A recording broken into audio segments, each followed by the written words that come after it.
Estábamos comentando con los invitados para el debate sobre temas económicos, que bueno, por supuesto el tema político influye directamente sobre la economía o viceversa para los economistas a veces, pero lo cierto es que hasta el último minuto del sábado no conocíamos las listas completas, porque en otras elecciones, por ejemplo, vos sabías que un frente ponía determinados candidatos, un partido político también, pero con frentes atípicos y una negociación permanente de cuáles son los espacios que se reparten y qué candidaturas van a ir, que son en realidad son precandidaturas, pero tenemos que pasar por las pasos del 11 de agosto.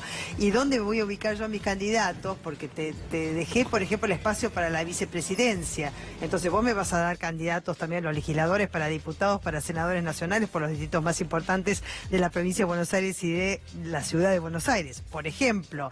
Entonces, bueno, ahora, por empezar, tenemos alguna claridad. Ya sabemos cuáles son los partidos, los frentes aceptados por la Junta Electoral y cuáles son las listas. Después votamos nosotros. ¿Esto cómo pone al mercado en cuanto a su reacción para el día de mañana? Se los pregunto a ustedes, están invitados al debate, Candelaria Boto, Santiago Fraschina y Sergio Woyechesen. Empieza, Sergio. Empieza. En principio, bueno, la claridad que vos marcás en términos políticos no está clara en términos de economía política. La verdad que tanto la foto como la película son muy preocupantes.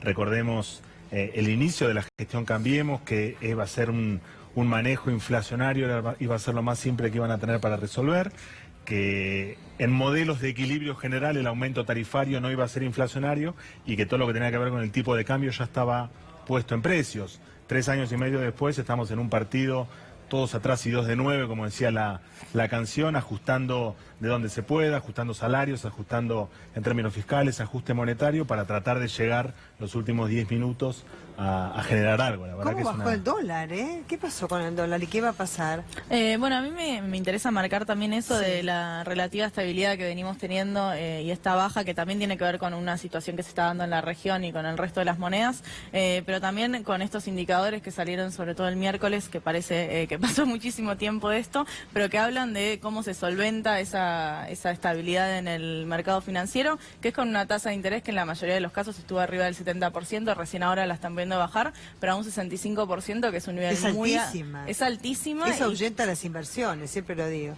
Pero las inversiones, y también habla de problemas que son más estructurales, no solo de la volatilidad del mercado financiero, sino de cómo eso está repercutiendo en la economía, y hablamos, bueno, de los 2 dígitos en la tasa de desempleo, de esta estimación de caída de casi 6 puntos en el PBI en lo que fue el primer trimestre. ¿Y qué va a pasar con el dólar? ¿Se va a mantener a 42, ponerle 43, ese nivel o no? Bueno, está a 44 ahora, sí. Creo que hay un acuerdo en que no debería bajar mucho más que eso, porque si no deberíamos estar empezando a hablar de apreciación cambiaria, y en ese sentido sería una contradicción en los propios términos del modelo económico actual. ¿Y se queda así hasta cuándo? ¿Hasta agosto? La idea es que ellos tienen las herramientas suficientes como para poder ir manteniendo una estabilidad en el tipo de cambio. No se espera que baje mucho más ni que haya saltos, porque justamente tiene esta posibilidad de intervención. Ahora, no solo tenemos que estar viendo el dólar, en el sentido de, bueno, el dólar está tranquilo, entonces todo está bien, sino que hay que ver justamente qué es lo que están haciendo para mantener ese dólar y qué problemas estructurales está trayendo esa la tasa de interés, estabilidad. que evidentemente no la pueden bajar, ¿no? Sí, además rifando reservas, digo,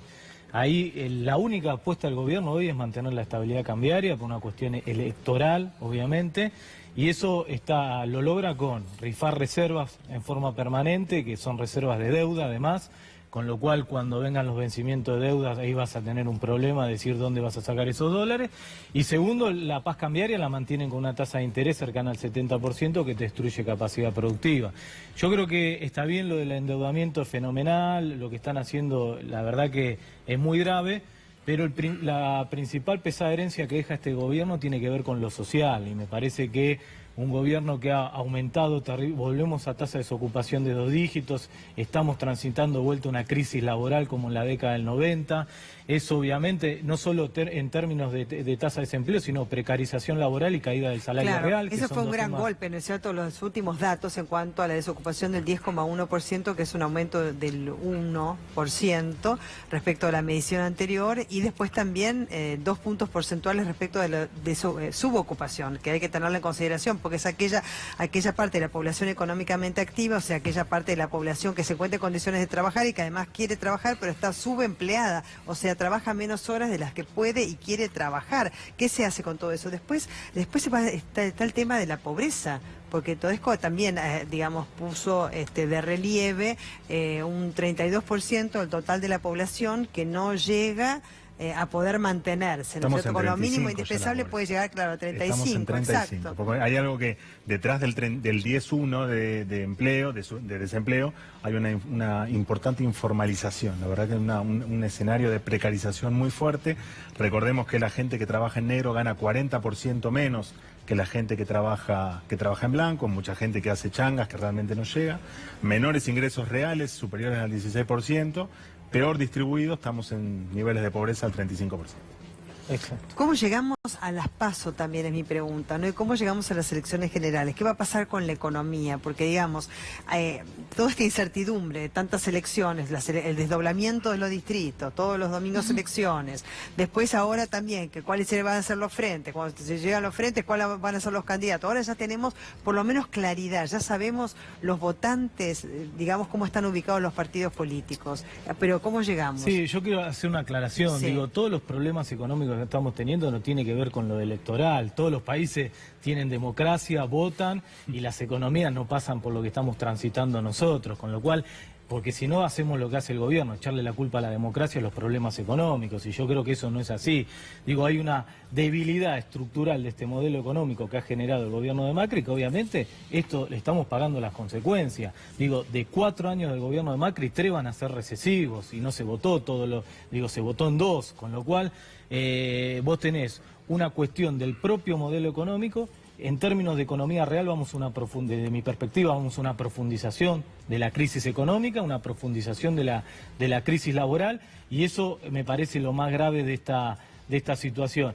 Y el quiebre de la pequeña y mediana empresa, los problemas que ya están teniendo las grandes empresas, digo, porque una empresa que cierra hoy, después es muy difícil que vuelva a abrir. Entonces, me parece que ahí también tenemos que tener el ojo en el asunto. Y un dato importante que tiene que ver con este modelo de valorización financiera.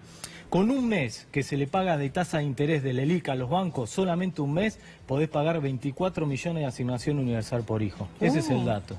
¿Sí? Este es el modelo económico. Entonces, ¿Y vos cómo ves la economía de acá a las PASO y a las elecciones generales? Yo concuerdo con él en el sentido de hacer un análisis un poco más profundo que atarnos al calendario electoral, en el sentido también de qué perspectivas se abren a futuro. Vos hablabas de la tasa de desempleo, y la tasa de desempleo, si vemos esos 2 millones de desempleados, más de la mitad son jóvenes menores de 29 años, y en particular las mujeres dentro de ese grupo, o sea, las mujeres menores de 29 años, casi 1 de cada 4 no consigue trabajo y lo busca activamente. Claro, porque además hubo una incorporación de nuevas personas, digamos, a la población económicamente activa, ¿no es cierto? Sí. Que no tuvieron tampoco ingreso al mercado. Bueno, por un lado la presión en el mercado laboral, pero por otro lado, digo, como perspectiva de la juventud, ¿qué es lo que nos espera si antes de los 29 años no logramos insertarnos en el mercado de trabajo? Entonces, no solo en un sentido de para atrás, sino mirando para adelante, qué posibilidades tenemos de un modelo que pueda desarrollar la economía argentina, también teniendo en cuenta que tenemos ahora al Fondo Monetario Internacional, y que eso no se va en octubre ni en noviembre, sino que es un auditor que viene y que va a empezar a pedir los fondos a partir del año que viene, y con todos los vencimientos de deuda. Entonces hay muchas cosas que hay que hablar por fuera del calendario electoral.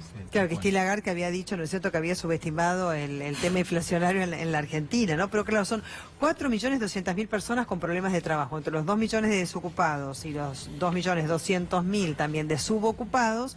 Entonces tenemos mucha gente que tiene problemas para Sí, totalmente. Yo trabajar. acuerdo con Sí. ellos en la preocupación de la película. Digo, no mucha gente se pone a pensar qué implicancias tiene el acuerdo con el fondo. El Fondo Monetario asume que la devaluación del peso genera una aceleración inflacionaria, y eso se compensa con el ajuste fiscal y monetario que le pide al gobierno de Cambiemos.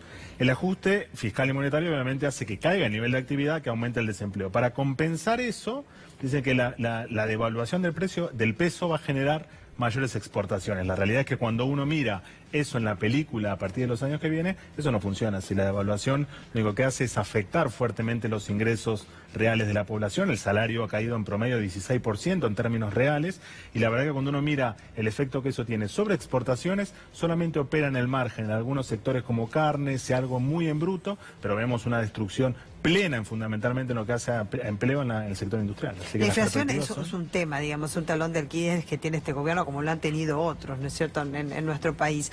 pero dice que va a bajar la inflación, que va a llegar al 2% el mes próximo. ¿Puede ser eso? En realidad, las estimaciones más benevolentes hablan de un 2% en noviembre recién. Sí se habla de una desaceleración en tanto puedan mantener estable el mercado cambiario, porque también hay que hablar justamente de cuando se devalúa la moneda o aumenta el precio del dólar, justamente el impacto que tiene en el resto de la economía, que es esa parte de la inflación que muchas veces no tuvieron en cuenta, pero sí o sí hablamos de un año que va a terminar al menos con 42% de inflación, entonces son niveles altísimos, no solo en términos históricos, sino con algo que vivimos todos y todas en nuestro día a día, que es con un sueldo que no alcanza, y no solo con esa subocupación que decías vos, para mí queda muy gráfico, en personas que tienen una jornada de 8 horas y que sin embargo están buscando otro ingreso, porque justamente es un sueldo que si bien trabajan todo el día no les alcanza para fin de mes. Hacemos un cierre, los invito a hacerlo un minuto cada uno. ¿Sí empezás, Santiago? No, me parece que viendo ya hacia futuro, me parece que hay que cambiar la lógica de este modelo económico diametralmente, no es una o dos, tres políticas económicas, sino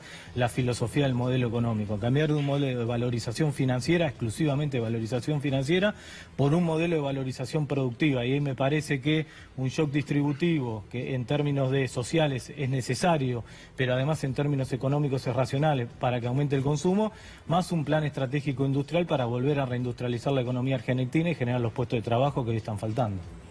Sí, yo creo que es importante hablar de reformas que tienen que venir en el corto plazo para ayudar a una situación que es de emergencia, pero también hay que discutir justamente cuestiones más estructurales y que tienen que ver con qué modelo de planificación queremos y qué tipo de desarrollo económico queremos en el mundo actual, en el contexto internacional actual, donde, bueno, sectores que necesitan mucha investigación y desarrollo, con un CONICET que está siendo desfinanciado, bueno, cómo se va a reestructurar todo eso y hacia dónde apuntamos. Igual, coincido, la verdad que el problema es el modelo. Digo, con este modelo, con insistir, ya el presidente ha planteado que de ganar insistiría sobre este escenario.